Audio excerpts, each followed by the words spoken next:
করেছি আমরা মাঠে দৌড়ে চ্যাম্পিয়নশিপ সেলিব্রেট করব। তো আগের যে বিষয়টা ছিল, আপনি আবহাওয়া অনেক টাকা খরচ করে টিম করতো, ন্যাশনাল প্লেয়ার সবাইকে নিয়ে টিম করতো, চ্যাম্পিয়ন মোটামুটি ধরেই নেওয়া যেত প্লেয়ার্স কোয়ালিটি দেখে। তো এখান থেকে আমার মনে হয় যে আগের আবহাওয়া যে চ্যাম্পিয়ন হয়েছে, আপনি মাঠের ক্রিকেটেও তাদেরকে ছোটো করে দেখতে পারবেন, আপনি নামগুলো দেখলেই পাবেন, পারফরমেন্স দেখলেও পাবেন।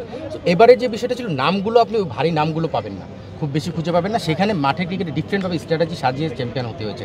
সো এটার ফিল্ডটা একটু আলাদা, আমি সেটাই বোঝাতে চেয়েছি। দিয়েছে ওয়াসি সময়ের সঙ্গে সঙ্গে সেটাকে প্রমাণ করেছে।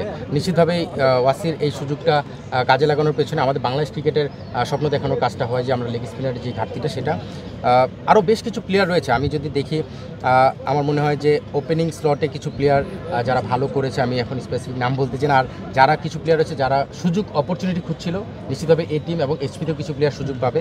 সো এই প্লেয়াররাও অপরচুনিটি পেয়েছে, সেটা কাজে লাগিয়েছে। আমার মনে হয় যে ওভারঅল যদি আপনি দেখেন, ইন্ডিভিজুয়াল অনেকগুলো প্লেয়ারের পারফরমেন্সই বলতে হবে। বিজয় চমৎকার ব্যাটিং করেছে, একটা দল যে দলটাকে কেউ সেভাবে রেডি করেনি, সেই দলটাকে বিজয় তার পারফরমেন্স দিয়ে এই জায়গায় উঠে এনেছে।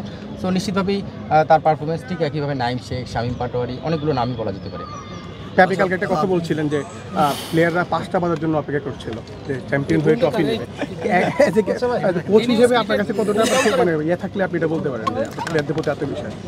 এটা আমার কাছে মনে হয় যে আত্মবিশ্বাসটা একদিনে তৈরি হয়নি, গত 2 মাসের জার্নিতে আপনি দেখবেন সময়ের সঙ্গে সঙ্গে আত্মবিশ্বাসটা বাড়িয়েছে। আপনি দেখবেন আমরা 16টা ম্যাচ খেলেছি, আমরা 14টা ম্যাচ উইন করেছি। প্রথম ম্যাচ হেরেছিলাম, ফার্স্ট লিগের 11 নম্বর ম্যাচটা হেরেছিলাম, তারপরে আমরা 5টা ম্যাচ জিতে চ্যাম্পিয়ন হলাম। তো প্রতিটা ম্যাচ খেলার পরে এই কনফিডেন্সটা প্লেয়াররা আমাদেরকে দিয়েছে, এবং প্লেয়ারদের পাশাপাশি প্রতিটা মেম্বার যারা টিমের সঙ্গে ড্রেসিং রুমে ছিল, তাদের মধ্যে সেই বিশ্বাস ছিল। সো আমার মনে হয় যে এই বিশ্বাসটা সময়ের সঙ্গে সঙ্গে আরও দৃঢ় করেছে আমাদেরকে।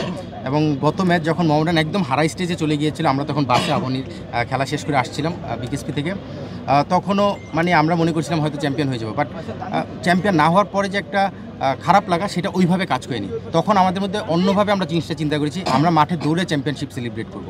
মানে এই বিষয়গুলো, মানে এগুলো আমরা প্রতিটা জিনিসকে পজিটিভলি কীভাবে নিয়ে আনা যায়, সেই জায়গা থেকে চিন্তা করেছি, এবং সেটাই আমরা করেছি, এবং স্টেপ বাই স্টেপ তো এগিয়ে এসে আলহামদুলিল্লাহ। Follow us on Facebook, subscribe our YouTube channel, get the latest update on www.daily-sun.com.